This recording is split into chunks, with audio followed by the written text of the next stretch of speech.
Bonjour tout le monde et bienvenue à une autre revue Airsoft en français. Aujourd'hui, un spécial fusil à pompe, rien que pour vous mesdames. Alors on débute aujourd'hui avec un modèle très commun, en fait, c'en est un que vous pourrez trouver notamment chez Walmart. L'un des modèles les moins dispendieux qu'on peut trouver, mais ironiquement l'un que je trouve de meilleure qualité. Alors on parle ici du fusil à pompe Smith & Wesson M3000. Et celui-là, en fait, c'est un fusil à ressort, hein, vraiment très simple. Alors, j'aime le comparer à du Buckley. Celui-là, ça goûte pas bon, mais ça marche. Alors, comme vous voyez, c'est pas le plus beau fusil de la Terre. Plastique transparent. Et ce qui m'énerve un peu, c'est qu'il l'était à l'époque où moi je l'ai acheté. Si vous allez chez Walmart, présentement, vous allez trouver ce fusil-là en plastique plus foncé. Je sais pas si c'est du plastique noir ou du moins un petit peu plus opaque que celui-ci. Mais c'est assez pour faire une assez belle différence, donc il paraît quand même assez bien sous sa forme moderne, là, si on veut. Alors, fonctionnement très simple pour celui-là, il suffit de le pomper une fois pour que ça sorte. Mesdames. Alors, le cran de sûreté, c'est ce qu'on retrouve ici, tout près de la gâchette. Vous l'enfoncez d'un bord ou de l'autre. Et si vous l'enclenchez, dans le fond, ça vous empêche de tirer, tout simplement. Alors, très simple, mais très efficace. La petite languette qu'on voit ici, en fait, ça, c'est pour ce qu'on appelle le hop-up. Donc, si vous voulez ajuster la trajectoire de vos balles, vous trouvez que ça courbe trop par en bas, trop par en haut, vous le changez de position et vous espérez pour le mieux. Alors, c'est une belle touche quand même. Ça vous permet, dans le fond, de changer de calibre. Je vous parlais l'autre jour des balles .20 grammes, par exemple, .25 grammes. Il y en a différentes sortes que vous pouvez mettre dans l'arme. Dépendant de ce que vous mettez, dépendant de la pesanteur du projectile, ça va aller différemment. Donc, le hop-up, dans le fond, c'est fait pour donner un petit peu de tournure à votre projectile et à le faire aller plus droit dans les airs. Alors, le magasin, on peut l'enlever comme ça.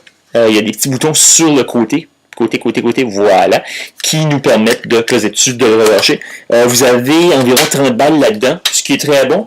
Un fusil à pompe comme ça, c'est vraiment coup par coup, donc vous en avez pour votre argent, là, pour ainsi dire. Alors, vous ne manquerez pas de balles très rapidement avec ce modèle-là. Et que dire de plus, sinon que c'est fonctionnel, hein, comme je le disais, Buckley's, c'est laid, mais ça marche. Alors, c'est l'un vraiment des meilleurs que vous pouvez acheter chez Walmart si vous aimez les fusils à pompe ou les shotguns, comme on peut les appeler. Vraiment, l'un des deux qui mérite d'être acheté. L'autre, chez Walmart, qui mérite d'être acheté, à mon sens, c'est le pistolet que je vous montrais l'autre jour. Alors, ce pistolet-ci, notamment, que je vous avais montré durant ma première revue. Alors, celui-là, présentement, se vend sous le nom de Zombie Eliminator. La crosse est verte. C'est marqué Zombie Eliminator sur le côté. À part ça, identique, c'est le Crosman Air Mag C11, comme on l'appelle. Très performant et quand même une très belle arme. Alors, c'est à considérer. Alors, passons maintenant à celui-ci. Ça, c'est le Matrix 870. C'est un peu vraiment comme le frère jumeau de celui qu'on vient de voir. C'est comme si son frère jumeau, par contre, était plus gros, plus fort, et s'il était des Hells Angels. Alors, vraiment, ici, on parle d'un fusil qui tire 400 pieds secondes, généralement avec des balles .20. L'autre, à l'inverse, celui qu'on vient de voir, tire environ 300-310 pieds secondes avec du .12 grammes. Alors, on a une différence quand même assez marquée, point de vue puissance. Alors, le mécanisme, un peu comme l'autre, assez précoce, on pompe une fois et on tire tout simplement. Mesdames. Alors, ce qui est vraiment marquant avec celui-là, c'est le poids qu'on a. Donc ça, c'est tout en métal. La crosse ici, ou la pompe, je devrais dire, c'est du plastique. La crosse ici, c'est du plastique, également du très bon plastique, donc ça a l'air assez résistant. Il n'y a aucune faiblesse à ce niveau-là, ça a l'air très bien, très rigide, très ferme. Le magasin aussi, plein métal, donc lui aussi, un assez bon poids à l'intérieur. Et chose intéressante, vous avez également celui-là, des petits anneaux pour y attacher une sangle. Alors si vous voulez vous traîner quelque chose d'un peu plus rapide, si on veut, pour tirer, par exemple un fusil d'assaut, quelque chose comme ça, vous pouvez vous traîner celui-là comme dernier recours. Ça se fait très bien. Par contre, ça peut être un peu pesant pour un fusil de dernier recours, mais bon, si ça vous tente, c'est correct. Et sinon, ça fait une très bonne arme principale, surtout l'hiver. Comme je vous disais dans mes dernières revues, l'hiver, le CO2 tire un petit peu moins fort. Les batteries, elles, vont céder beaucoup plus vite. Alors à ce moment-ci, un bon vieux fusil à ressort, ça fait toujours l'affaire. Et un dernier dont je tiens absolument à vous parler, c'est le Walther SG9000. Celui-là, assez étrange comme arme.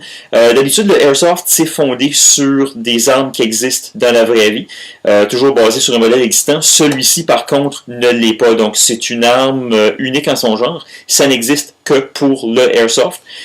Et ça a été inventé par la compagnie Umarex, qui est sous licence de Walther, pour faire des fusils Airsoft. Donc, Umarex ont fait notamment le pistolet P99 que je vous avais montré la dernière fois. Et celui-ci, en fait, est quelque peu basé sur le pistolet P99 si vous êtes pour le moindrement connaissant dans ces sortes d'armes-là. Vous allez remarquer que la poignée ici, toute la forme, c'est en fait dérivé directement du pistolet P99.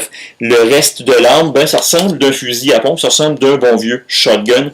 Ce qui est différent par contre avec celui-ci, c'est que ça fonctionne à CO2. Alors, la cartouche, on la rentre ici. Vraiment, c'est le couvert pour la cartouche de CO2 qui est en dessous. Moi, j'ai ajouté une poignée que j'ai cannibalisée de mon vieux M4 là-bas sur le mur. Le M4 qui va rester en fait sur le mur. Je vous en parle dans une revue ultérieure de celui-là. Mais la poignée est très utile. Ça vous permet d'aller et de l'enlever directement. Idéalement, pour l'enlever, il faut peser ici sur la petite languette qu'on voit là. Ça va compresser le plastique. Ça va vous permettre de la glisser. En temps normal, ça se fait très bien. Du moment que vous avez une cartouche de CO2 à l'intérieur, par contre, c'est un petit peu plus difficile. Et je vais vous montrer en fait le type de cartouche que ça prend. Alors, on a ici une capsule de CO2 de 88 grammes, donc une assez grosse capsule. À l'instar de ceux que je vous ai montrés avant, celle-là est quand même beaucoup plus grande. Vous en avez par contre pour longtemps dans celle-là. On parle d'environ 1000 coups avant que ça manque de jus. Alors, c'est quand même très impressionnant. Je l'ai essayé auparavant dans ce fusil-là. Et en effet, vous allez durer tout le long du jeu et plus encore. Alors, il n'y a aucune inquiétude à avoir au point de vue d'en manquer durant le jeu. Ça arrivera tout simplement pas. Alors, je vais vous parler aussi du mécanisme pour insérer vos balles. Ça se fait par l'entremise d'un réservoir qu'on trouve ici sur le côté. Vous m'avez vu tirer la petite languette. On l'aborde tout simplement ici. Vous avez un petit trou juste là. Je ne sais pas comment on peut voir. Voilà, c'est plus évident à partir d'ici. Vous mettez vos balles là-dedans. Vous les laissez glisser jusqu'en avant. Finalement, vous relâchez la petite languette. Et ça va pousser vos balles pour que vous puissiez tout simplement les tirer. Alors, simple mais efficace.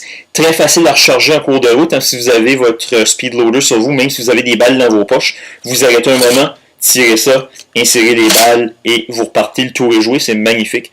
Et ici, en fait, on va aller voir le mécanisme de sûreté. Et ça, c'est une chose qui est très particulière. Donc déjà, le fait d'avoir un shotgun, si on veut, à gaz, c'est très rare, c'est unique en son genre. En fait, c'est le seul, à ce que je sache, qui existe présentement sur le marché Airsoft. Et en plus de ça, ben, vous avez ici, comme je disais, le mécanisme de sûreté. Donc présentement, le blanc, ça veut dire qu'on est sur sécurité, donc ça ne tirera pas. Le rouge, ici, vous avez une petite balle rouge. Ça veut dire que c'est en mode semi-automatique. Donc, et oui, c'est un shotgun semi-automatique, comme je le disais pour les pistolets auparavant, qui fonctionne également à CO2. C'est vraiment une pesée, un tir. Et c'est très rapide pour un shotgun, ce qui est quand même très intéressant à voir sur le champ de bataille. Par contre, ici, ça va vous donner une balle qui s'en va à peu près à 400 pieds secondes si c'est avec du .20. .25, ça va aller moins vite. Si vous y allez avec les 3 balles qu'il y a là, comme ça l'indiquerait, vous allez tirer 3 balles d'un coup. On ne parle pas par contre de 3 balles qui sont dans un spread, hein, si on veut, comme un vrai shotgun. Ça va être à ce moment-là 3 balles qui vont une derrière l'autre. Donc c'est vraiment une salve, un peu comme un M16 ou un M4. Alors ça ressemble plus d'un fusil d'assaut à ce moment-là que d'un shotgun. Mécanisme très intéressant. Si vous tirez les 3 balles, évidemment, après un petit bout, ça va s'éparpiller. Ça va vous donner quand même une bonne chance de frapper vos adversaires. Ça tire un petit peu moins vite aussi, je dois dire, avec les 3 balles. Donc on parle à ce moment-là d'environ 360-370 pieds secondes avec du .20. Donc si vous voulez que ça fasse moins mal, laissez-le avec les 3 balles. L'inconvénient avec ça, c'est qu'il y a une chance que si vous attrapez quelqu'un avec, ben les 3 balles vont frapper l'objectif. Et ça fait pas du bien. Alors, en somme, un fusil extrêmement performant, mesdames, et vraiment un très bon investissement. Celui-là aussi, on peut le retrouver, pas chez Walmart, en fait, celui-là, c'est chez Canadian Tire qu'on le retrouve. Vous pouvez l'acheter maintenant en plastique un petit peu plus opaque, C'est pas exactement noir, mais c'est couleur fumée, donc ça paraît quand même un petit peu plus réaliste que ce que j'ai ici. Alors, c'en est un autre qui est, à mon sens, très bon. Ce que je vous dirais, par contre, c'est de ne pas l'utiliser dans les chaleurs de l'été. Donc, le gaz prend beaucoup plus d'expansion par temps chaud. Ça va tirer plus fort, ça va faire plus mal. Alors, c'est un très bon fusil, à mon sens, pour utiliser durant des parties d'automne, des parties d'hiver. Et comme je vous disais, le CO2 là-dedans va durer pour environ 1000 coups. Donc, pas besoin de s'inquiéter de manquer de gaz en pleine partie. Alors, c'est déjà tout pour ma revue fusil à pompe et shotgun. J'espère que vous avez aimé. Et parlant de fusil à pompe, j'espère que vous êtes pompé pour le jeu d'en fin de semaine, ce samedi 30 novembre. Moi, je sais que je suis. Et pour faire un genre de compte à rebours jusqu'au jeu, je vais faire d'autres revues au courant de la semaine. Prochaine fois, à la demande de mon ami BallPython77, je vous fais un spécial sniper et autres carabines. Je veux que ce soit quand même assez substantiel. J'ai 2 snipers derrière moi. Les deux sont le même modèle avec quelques différences. On va couvrir ça. Je vais en garrocher d'autres pour que ce soit un petit peu plus varié. Alors, j'espère aussi vous faire une revue de fusils automatiques. J'en ai pas beaucoup de ceux-là, mais je vous les garde comme surprise. Si vous êtes assez observant, vous les avez déjà probablement vus derrière moi, mais on y passera avant la fin de la semaine. Alors, sur ce, salut, à la prochaine.